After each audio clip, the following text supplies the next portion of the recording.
Hello friends, Akbar അക്കാഡമിയിലെ പുതിയൊരു വീഡിയോയിലേക്ക് എല്ലാവർക്കും ഒരിക്കൽ കൂടി സ്നേഹത്തോടെ സ്വാഗതം. സെറ്റ് ജനുവരി 2025 എക്സാമിൻ്റെ നോട്ടിഫിക്കേഷനൊക്കെ വന്നു. എല്ലാവരും അറിഞ്ഞു കാണുമെന്ന് വിശ്വസിക്കുന്നു. ഒരു പക്ഷേ നോട്ടിഫിക്കേഷൻ്റെ കാര്യം അറിഞ്ഞിട്ടില്ലാത്തവരുണ്ടെങ്കിൽ അതുമായി റിലേറ്റ് ചെയ്ത എല്ലാ ഡീറ്റെയിൽസും അടങ്ങിയ വീഡിയോ ഞാൻ അപ്ലോഡ് ചെയ്തിട്ടുണ്ട്. അതിൻ്റെ ലിങ്ക് ഞാൻ ഡിസ്ക്രിപ്ഷൻ ബോക്സിൽ കൊടുത്തേക്കാം. കാണാത്തവർ അത് നല്ലതുപോലെ കണ്ട് ലാസ്റ്റ് ഡേറ്റും അയക്കേണ്ട രീതിയും എല്ലാം അതിൽ ഡീറ്റെയിൽ ആയി തന്നെ പറഞ്ഞിട്ടുണ്ട്. അതെല്ലാം മനസ്സിലാക്കിയതിന് ശേഷം എല്ലാവരും എത്രയും പെട്ടെന്ന് തന്നെ അയക്കാൻ വേണ്ടി ശ്രമിക്കണം. ജനറൽ പേപ്പറിൻ്റെയും പൊളിറ്റിക്കൽ സയൻസ് സബ്ജക്റ്റിൻ്റെയും ക്ലാസ്സുകളാണ് ഇതിൽ അപ്ലോഡ് ചെയ്യുന്നത്. ചാനൽ ഇതുവരെയും സബ്സ്ക്രൈബ് ചെയ്യാതെയാണ് കാണുന്നതെങ്കിൽ സബ്സ്ക്രൈബ് ചെയ്ത് അതിലെ ബെൽ ബട്ടൺ ക്ലിക്ക് ചെയ്ത് ഓൾ എന്ന ഓപ്ഷൻ പ്രസ് ചെയ്യണം. എന്നാലാണ് ഞാനിടുന്ന വീഡിയോസിൻ്റെ നോട്ടിഫിക്കേഷൻ ഉടൻ തന്നെ നിങ്ങളിലേക്ക് എത്തുകയുള്ളൂ. അതുപോലെ സെറ്റ് പരീക്ഷ എഴുതുന്ന നിങ്ങളുടെ കൂട്ടുകാരിലേക്കും കൂടി ഇത് ഷെയർ ചെയ്ത് കൊടുക്കണം. എല്ലാവരും നല്ലതുപോലെ പഠിച്ച് ഇപ്പോൾ തന്നെ സെറ്റ് എഴുതിയെടുക്കാൻ വേണ്ടി ശ്രമിക്കണം. ഇന്നത്തെ topic Jean Jacques Rousseau, eminent thinkers in education. അതിൽ Gandhiji, Tagore, Vivekananda, Plato, Rousseau, Montessori, Froebel, John Dewey, Paulo Freire എന്നീ ചിന്തകരെക്കുറിച്ചാണ് പഠിക്കാനുള്ളത്. അതിൽ ഇന്നത്തെ ക്ലാസ് റൂസോയെക്കുറിച്ചാണ്. ഈ ടോപ്പിക്കിൽ നിന്ന് 2-3 ക്വസ്റ്റ്യൻസ് മിക്ക പരീക്ഷകളിലും ചോദിക്കാറുണ്ട്. അതുകൊണ്ട് വളരെ ഇമ്പോർട്ടൻ്റ് ആയിട്ടുള്ള ഒരു ടോപ്പിക്കാണ്. ഇത് വളരെ നല്ലതുപോലെ പഠിച്ച് ഇപ്പോൾ മുതൽ തന്നെ പരീക്ഷയ്ക്ക് വേണ്ടി തയ്യാറെടുക്കുക. വളരെ ഈസിയായി തന്നെ നിങ്ങൾക്ക് സെറ്റ് പരീക്ഷ നേടിയെടുക്കാൻ സാധിക്കും. J Rousseau, Jean Jacques Rousseau. Rousseau was one of the most influential thinkers during the Enlightenment in the 18th century.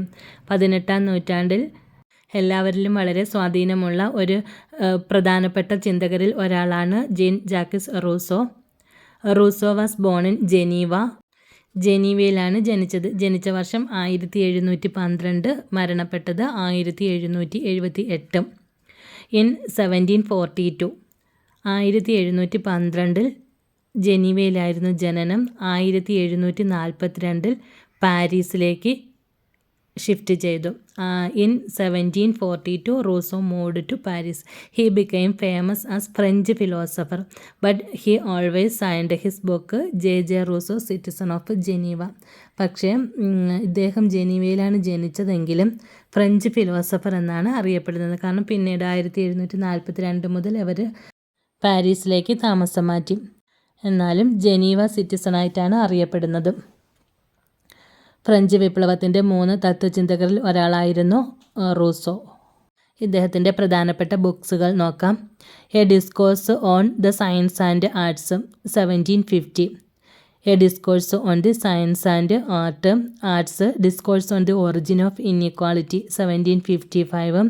Discourse of the political economy 1758. Social contract 1762. Emile concerning education. The confessions. The new Heloise. റൂസോയുടെ വിദ്യാഭ്യാസ വീക്ഷണങ്ങളും വിദ്യാഭ്യാസത്തിൻ്റെ പരിമിതികളെയും ദോഷങ്ങളെയും അവതരിപ്പിക്കുന്ന കൃതിയാണ് Emily. Emily എന്ന text പ്രസിദ്ധീകരിച്ച വർഷം 1769. A discourse on the science and arts 1750.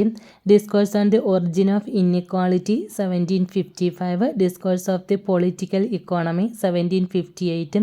Social contract 1762. Emile concerning education 1769. The confessions.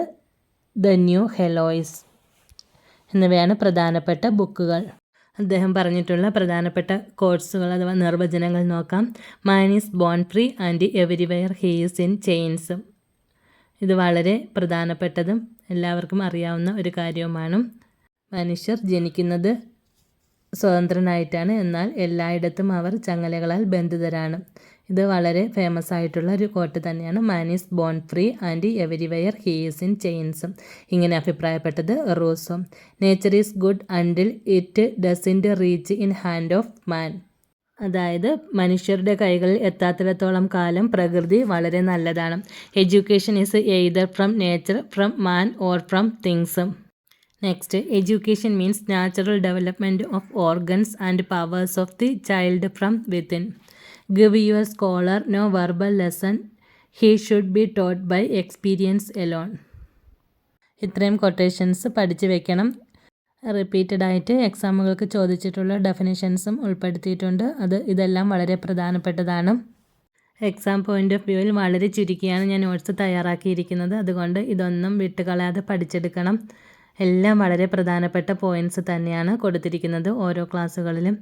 Rousseau was leader of positive and negative education. Positive എഡ്യൂക്കേഷൻ്റെയും നെഗറ്റീവ് എഡ്യൂക്കേഷൻ്റെയും ലീഡറായിരുന്നു Rousseau. Positive education. Positive education is an approach to education that draws on positive psychology's emphasis of individual strength and personal motivation to promote learning. Positive എഡ്യൂക്കേഷനിൽ കൂടുതൽ ഊന്നൽ നൽകിയിരുന്നത്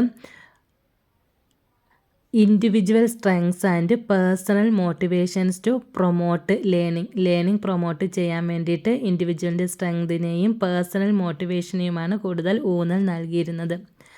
negative education means complete departure from the traditional and artificial system of education imposed upon the child. അതായത് traditional രീതിയിലുള്ളതും അതുപോലെ artificial ആയിട്ടുള്ള educational രീതികളെല്ലാം പാടെ എടുത്ത് കളഞ്ഞിട്ട് പുതിയ രീതിയിലുള്ള എഡ്യൂക്കേഷനാണ് കുട്ടികളിൽ അപ്ലൈ ചെയ്യേണ്ടത് എന്നാണ് നെഗറ്റീവ് എഡ്യൂക്കേഷൻ എന്നതുകൊണ്ട് റൂസോ ഉദ്ദേശിക്കുന്നത്. Rousseau was the leader of positive and negative education, leader of naturalism in education, woman education. അതായത് വുമൺ എഡ്യൂക്കേഷൻസിന് പ്രാധാന്യം കൊടുത്തിരുന്നു.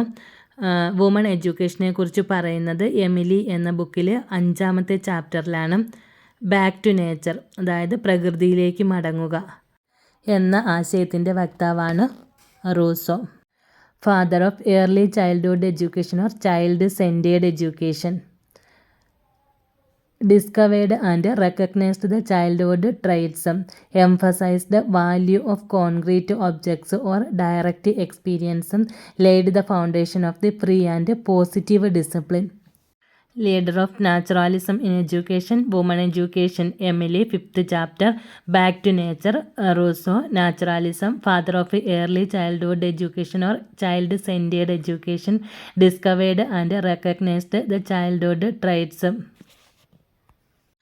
എന്ന് വെച്ചാൽ കുട്ടിക്കാലത്തെ കുട്ടികൾക്കുള്ള കഴിവുകൾ, അതായത് അവർക്ക് എന്തൊക്കെ കഴിവുകളാണോ അത് കണ്ടെത്തി അതിന് പ്രോത്സാഹനം നടത്തുക.